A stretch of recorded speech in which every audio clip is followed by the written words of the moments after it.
Well, good to good to be back. Um, Good to see folks. I hope I expect that maybe when you woke up this morning, you felt a little different. Maybe felt some effect of being on retreat for a whole day. I know I did. So before entering this talk, um, I have to put on my Dharma teacher's costume.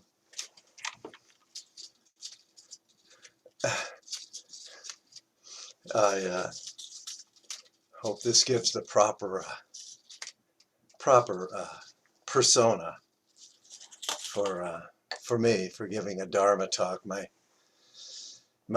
teacher's teacher, Bernie Glassman, of blessed memory, uh, was the originator of the Sacred Order of Disorder. Typical Zen teacher, and proud to call myself a member of that order. Many of you know me, many of you know, and those of you who don't know me have already figured out that I am not a monastic. Just ask my wife. And I'm not some kind of A-list Dharma teacher. I'm a lay person. And we're all here lay people. It's a gathering of lay people, people who have come here uh, together from each our own individualistic paths from our lives, and found our ways to this ancient and profound tradition, all sort of magnetically drawn to move in the direction of the North Star. It's an amazing thing. Um, Another teacher of mine, also of blessed memory, Geshe Sopa, was the one of the teachers of the Dalai Lama. It's occurring to me that so many of these teachers I'm quoting are all dead, and I wonder what that says about me. But Geshe Sopa came here from Tibet to Wisconsin, and was the abbot of the Deer Park Monastery down near Verona, or Fitchburg, actually. Yeah, it is near Verona. Um, and I went to visit him once a long time ago.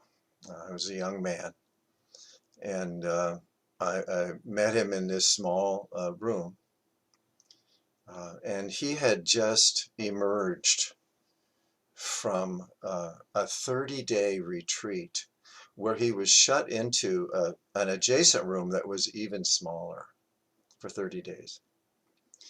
And, he was this sort of impish looking character, kind of small, and always with this sort of half smile or full smile on his face. And I was amazed. I said to him, "You were in that room for 30 days doing meditation and doing ceremony? 30?" I said, "That's unbelievable." I said, "I could never do that." And he looks at me and he says, "You're married and you have your work and you have children." And he says, "What you're doing is harder. What you're doing is harder." So I've kept that in my heart, to be able to walk this path, and to see it and feel it as a continuation of this life, long before I ever heard of the Dharma.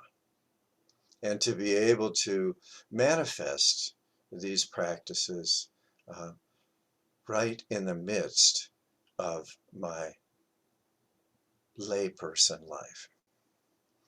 Now, looking back and seeing our lives as whole cloth, it's not that we were lost and suddenly found the Dharma. It's not that we were sinful and have suddenly seen the light.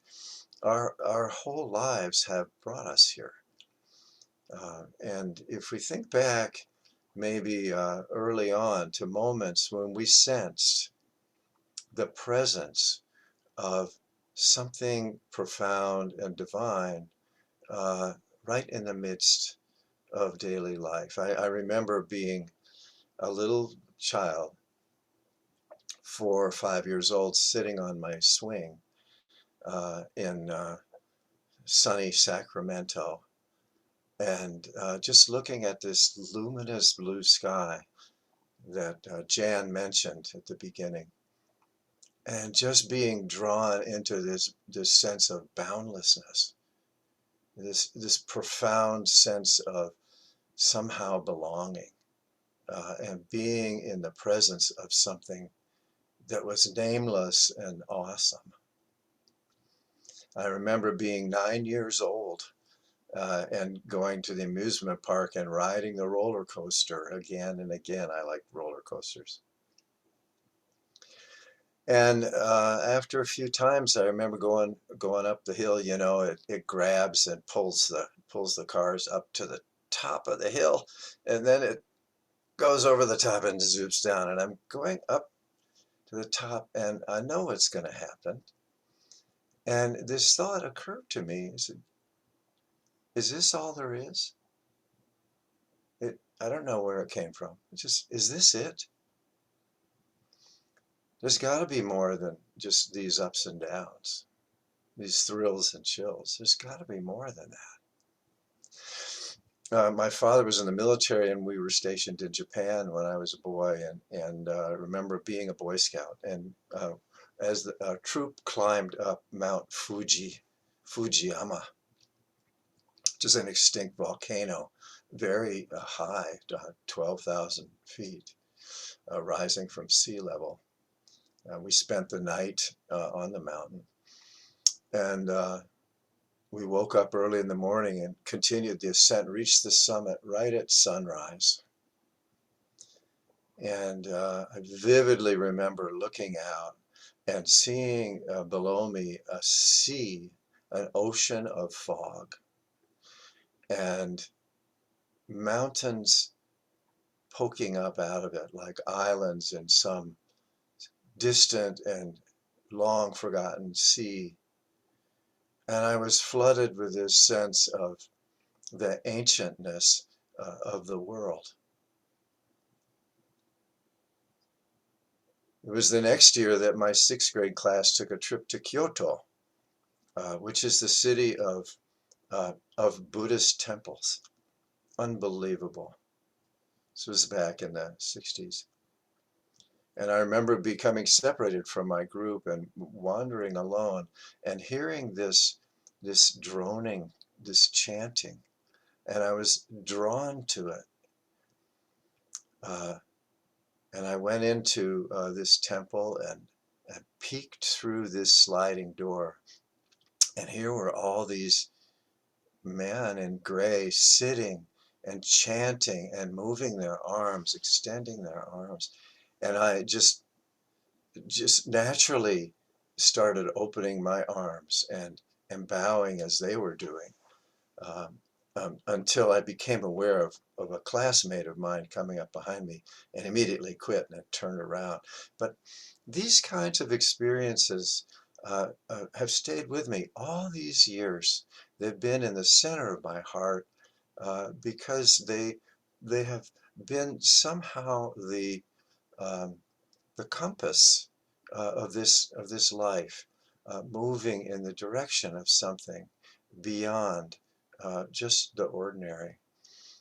I was a seeker. I think we've all been seekers. Uh, wonderful teacher John Travis says of the seeker, he says, every time there's a bit of awakening, a bit of the seeker disappears. I love that. So as David has said in his talk, the Dharma is central to life. The Dharma is deeply woven into the fibers of this body and the synapses of this mind since the very beginning of consciousness. The Dharma is nothing less than consciousness unfolding and has been unfolding long before humans ever set foot on this orb. The Dharma is perhaps a beautiful fruit of this unfolding of consciousness. The Dharma that's been here 2,500 years, just a small fraction of its of the lifetime of consciousness unfolding. And this wave has brought us all along, just as it brought us out of the sea and brought us into being mammals, brought us into Homo sapiens, and now has brought us into this path of awakening.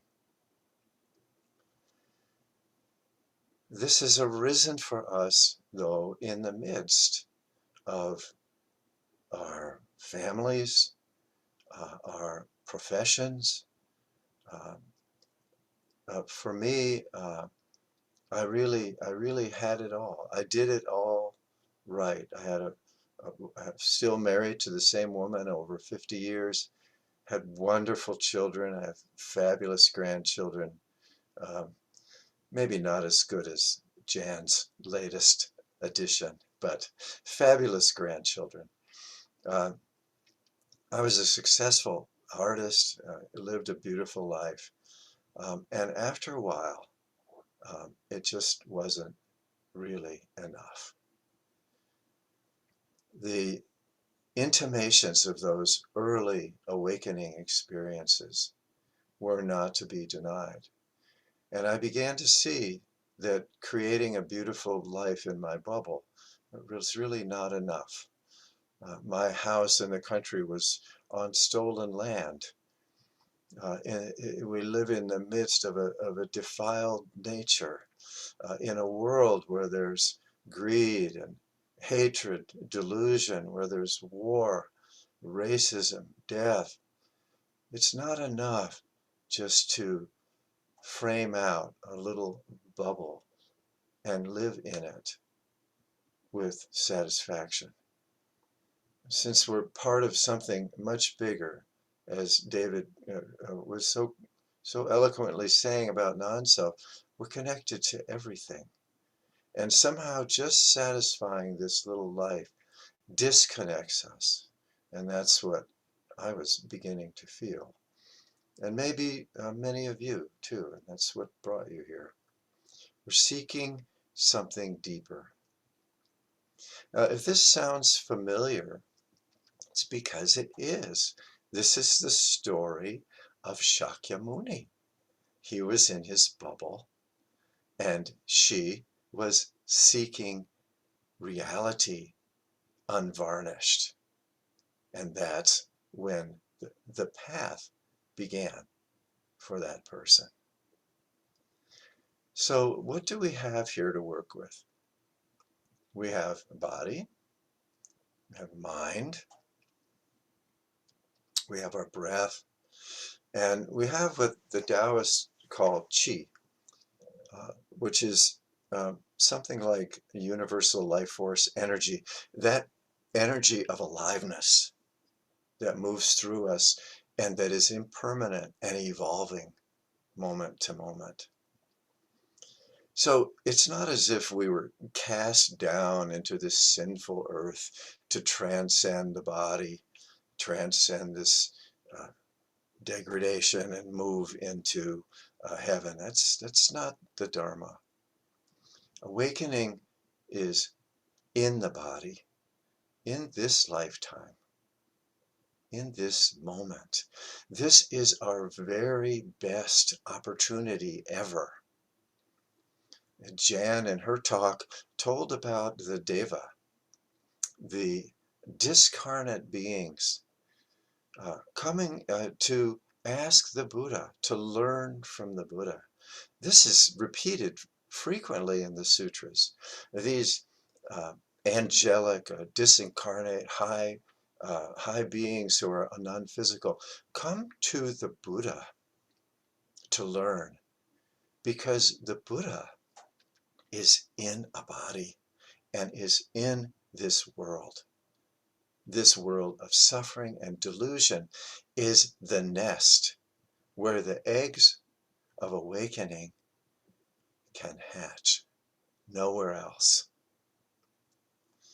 And we have the mind. Now, the mind evolved for survival.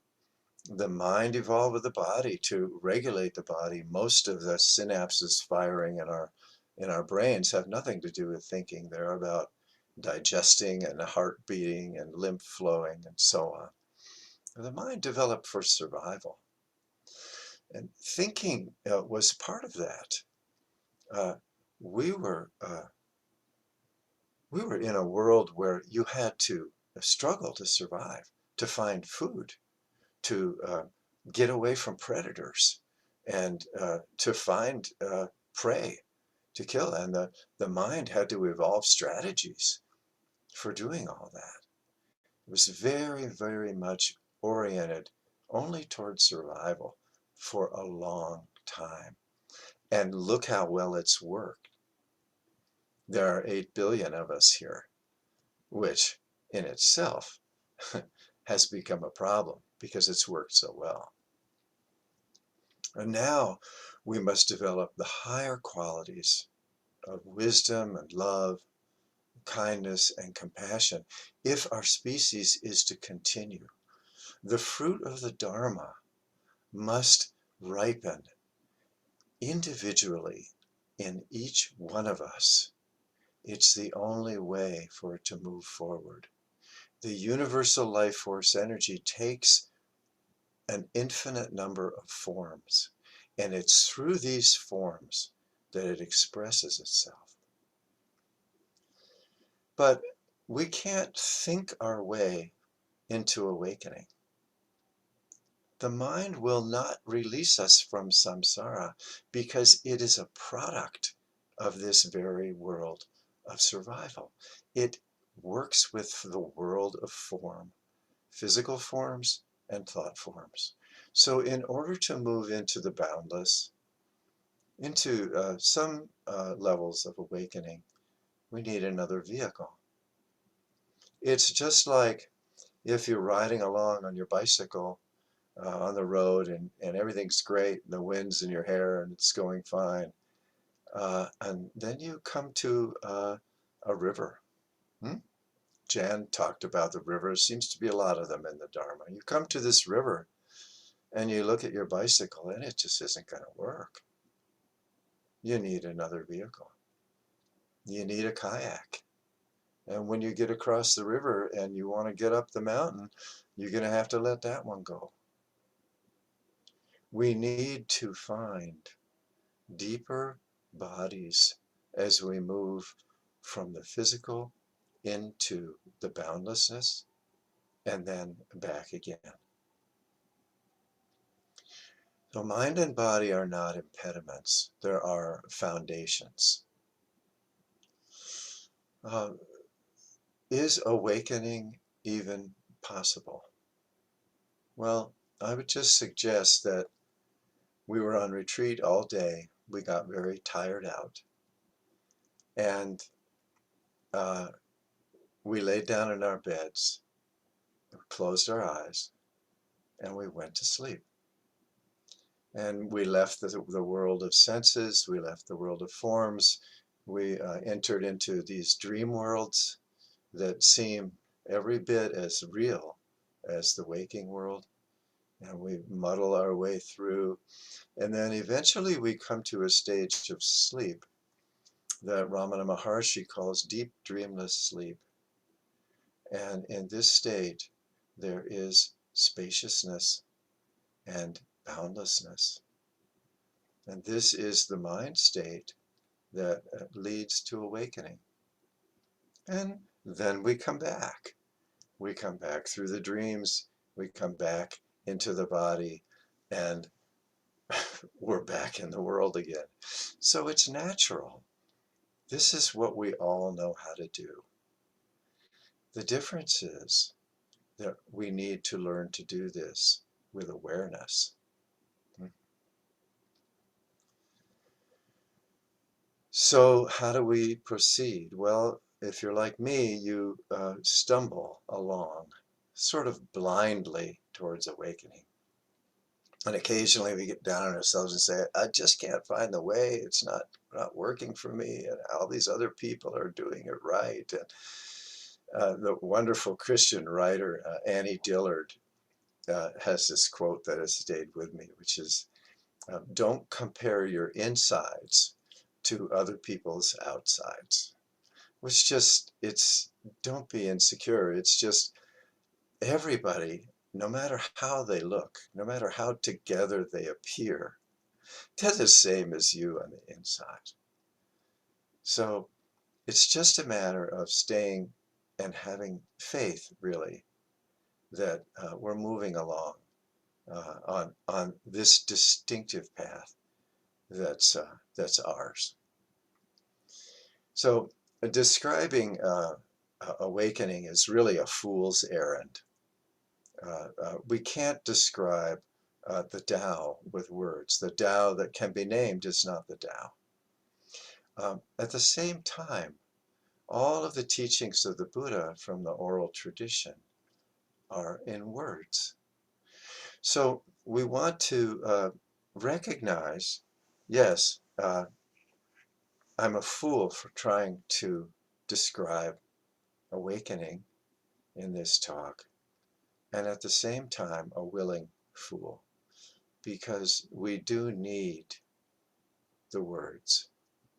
We do need, at certain critical junctures, we need to discern a way forward. There's really just too much light. There's too much stimulation in this world. It becomes very confusing and overwhelming. And I'd like to recite for you a tiny haiku written by a Zen poet named Soseki in the 19th century. The lamp once out, cool stars enter the window frame. The lamp once out, cool stars enter the window frame. The lamp is our small bubble. The lamp is our small mind, our small awareness, our thinking mind. And when it goes to rest, then the starlight, which has always been there, enters the window frame. So I was out the other day hiking in the woods with my friend Tony and my dog Jack, who you've already met, a small dog. I have him on a 16-foot retractable leash, and we're out in the woods um, going down this snowy path, that snowy path. And I said to Tony, let's just follow Jack. You've heard the expression following your nose. Well, my nose was hairy and had 4 legs. So we're following the nose over the footprints in these paths, and the footprints are getting fewer and fewer. And Jack is leading us up this steep rise, really up this cliff. And he bounds up and stands on a rock and looks down at us. He says, are you coming? And here's these 2 old guys, right, doing our best to slog up through the mud and the snow and follow this dog. And we finally get up to him, and he takes off again up the rise, and he reaches the top of the ridge, and there is an 8-foot chain link fence going in both directions. Now, maybe Jack knew, but luckily under the fence was a place where animals had dug out. And so Tony grabbed it and pulled it up. I slithered under it on my stomach. Jack was already through it, of course.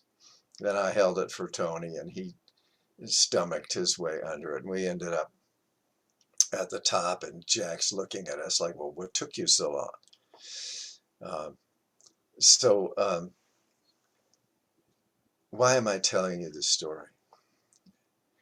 I gave up discernment and just said, let's follow the dog. The dog being the runaway, unconditioned, undirected, instinctual mind. And the dog led me into trouble. We need the Dharma. We need the words.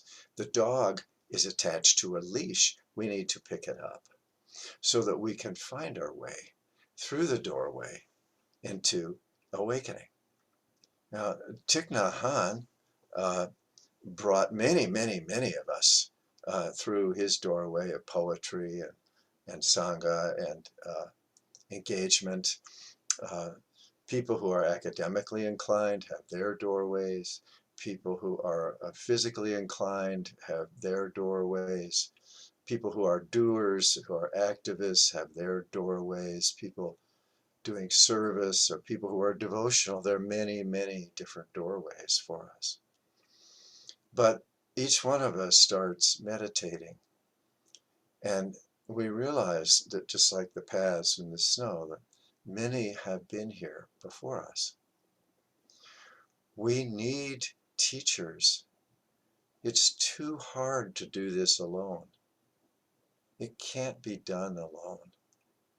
We need friends on the path. We need retreats. The Buddha said you can only make 2 mistakes on the path: not starting and giving up. Now, for some of us, we're brought here with minds that are restless, high energy, and we need stability. Some of us are here because our minds are more cautious and stable, and we need a spark of awakening. There's this Zen saying to meditate as if your hair is on fire. Well, if my hair was on fire, I would jump right in the shower. Maybe that's why all the monastics are bald. I don't know. But whatever it is we need, we're going to find the balance in the Dharma. Maybe we're suffering and we need joy. Maybe we're living with rose-colored glasses and we need a little more suffering. Whatever it is, it's got a flip side. And the Dharma is about being with both, just as David said in his talk, being with this and being with that. I'm making bread these days. And in making bread, you make the dough and put the yeast and you let it rise. And then you do what they call punch it down. And you let it rise again. And you do this 4 times. So what this does, it makes the dough flexible. It makes the bread textural. This is what we need. What is your tendency? And what do you need to balance it so that you can embrace both? Now, many of us have tried many different things. There's a teaching that if you want to dig a well, you need water, you should dig 1 deep hole rather than 15 shallow holes. The take on that I like is that we're not digging 15 shallow holes. We're digging one deep hole with 15 different tools. Shakyamuni did exactly the same thing. Shakyamuni tried all of these different yogic teachings and practices until he came to this particular way. If we're going to be like that, we need to embrace our path. Eventually, we'll perhaps settle on a particular way, but even one of Thich Nhat Hanh's most senior monastics was telling us that he does many different practices, even late in his life. So Joan Halifax, my teacher, says, you bring the Dharma to your life, not your life to the Dharma. And I didn't understand that at first. What I think it means is that Sherry Maples was a Packers fan. She was a Dharma teacher. She was a lamp carrier, and she was a Packers fan. It's okay. The academics, the verdict is still out, but it looks as if Shakyamuni was probably a Bears fan, but we can't know. The point is, we can be partners. We can be fathers and mothers. We can be children. We can be aunts and uncles. We can be artists and psychotherapists. We can be lawyers. We can live this life in the Dharma, bringing the Dharma to who we are. So the Buddha taught us to awaken for all beings. And I'm using the word awakening here, not nirvana, not enlightenment, because awakening is a verb. It's not something to gain. It's not a goal to achieve or something to possess. It can't be possessed any more than a Mount Fuji can be possessed. Awakening is wild. It is not domesticated. Awakening is the growing tip on the pine tree in spring. Have you seen pines in the spring, that little light green tip that's just this spring, just this moment? It's wild. Another tiny poem. In my small hut, windows open. The wind blows in and scatters all of my papers. Svaha. It arrives in our lives like the wind. All we need to do is open the windows. This enables spaciousness. Now, awakening has no qualities, but as we're moving near it, one of the qualities that we need to embody is spaciousness. Spaciousness, taking a walk and lifting the eyes up from the trees, the houses, the path, and seeing the sky. The first thing Jan said at this retreat was, look at this beautiful, luminous sky. Spaciousness is everywhere, and it's beyond time. Spaciousness is the nature of mind, wherein thoughts appear and live a moment and disappear.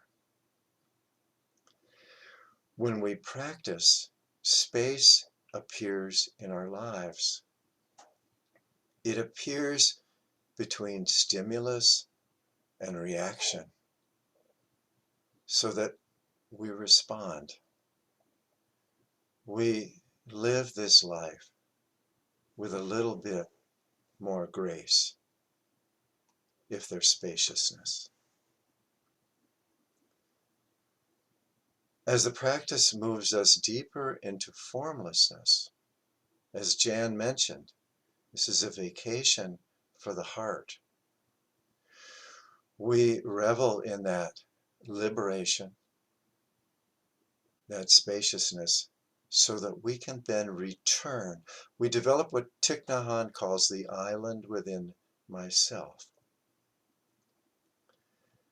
With spaciousness, we get a little bit of a break from our past, from our conditioning, from the karma that we carry, personal and species-wide.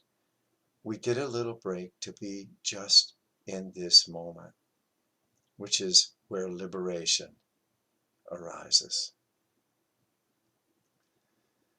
There's some, when they reach this point, they have a fear of spaciousness, this fear of dropping into the abyss, of being alone, being alienated. But that's not what this space is. This is a space that's so big that paradoxically it holds everything. We're not off on the edge of a cliff by ourselves. We're in the very center of consciousness arising moment to moment for all beings. It's a long slog. It takes lifetimes. And we experience these moments of awakening. Our head pops up above the flood, and we look around and notice, I'm alone. And this is how it's always been. Buddha was alone under the tree. And like the guru on the mountaintop says, what's the use of getting enlightened if nobody notices it? Our inner island is actually portable. Our meditative experiences, insights are fragile. They need to be tempered in the fires of life. We need to come down from the mountain and enter into the marketplace, the world. And with spaciousness, we facilitate our ability to be in the world. We awaken alone, but we grow up together. Right action will naturally emerge out of spaciousness. We don't need to try so hard. Our views begin to soften. We make space for our Trumpy relatives at Thanksgiving. We don't put them out of our heart. The space allows us to accept that there are many, many, many different beings here on this planet. At the same time, it enables us to see clearly and to set boundaries and to act effectively without putting people out of our hearts.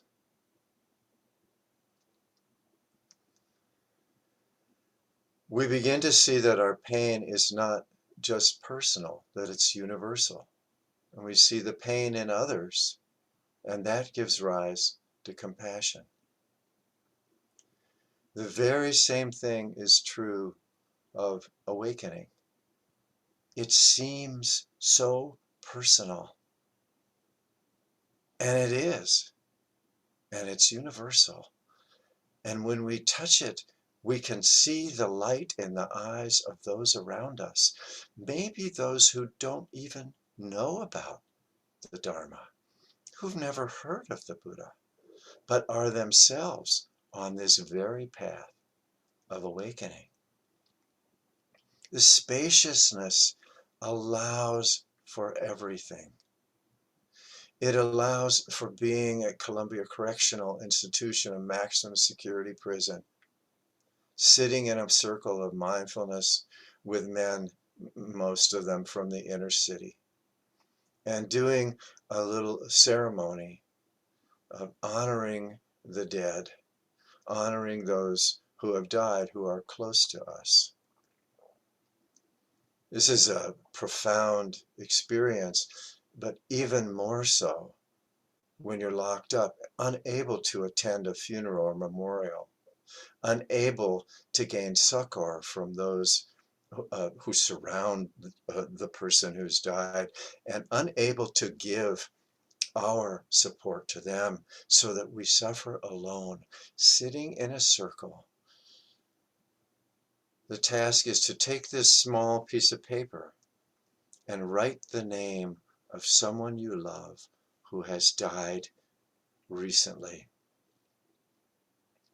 And the young man to my right, 23 years old, asks for another piece of paper because he's already written 25 names on that paper of friends and family who have gone unmourned.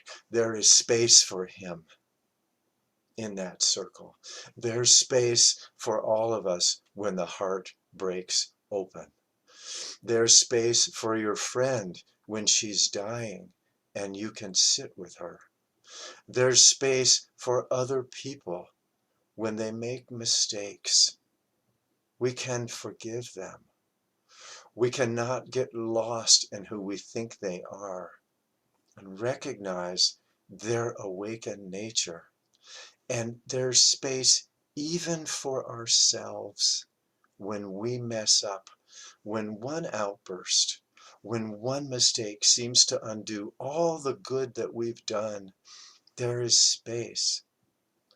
Space enables grace. And in meditation, the space expands to include a world even where there is racism, Holocaust, genocide, war, poverty. The space gets so big, the heart can contain the whole thing. The space is so big, the whole world with its 10,000 joys and 10,000 sorrows fits into the space in the heart of the universe. And we become that space where the whole world arises moment to moment to moment.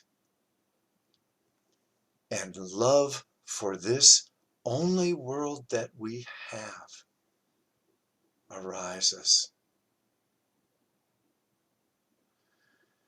Space enables the stability to move freely in the world of form and the interior world of formlessness. This is called equanimity.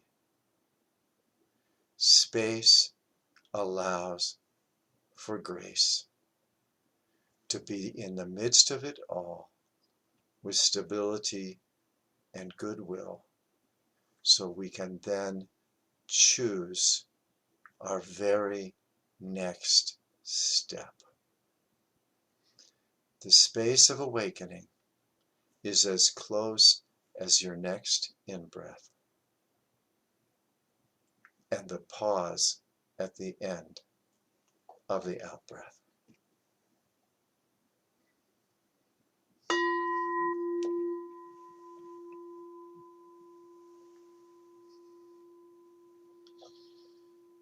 May all beings be happy.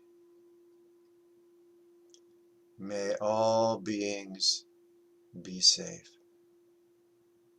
May all beings everywhere be free.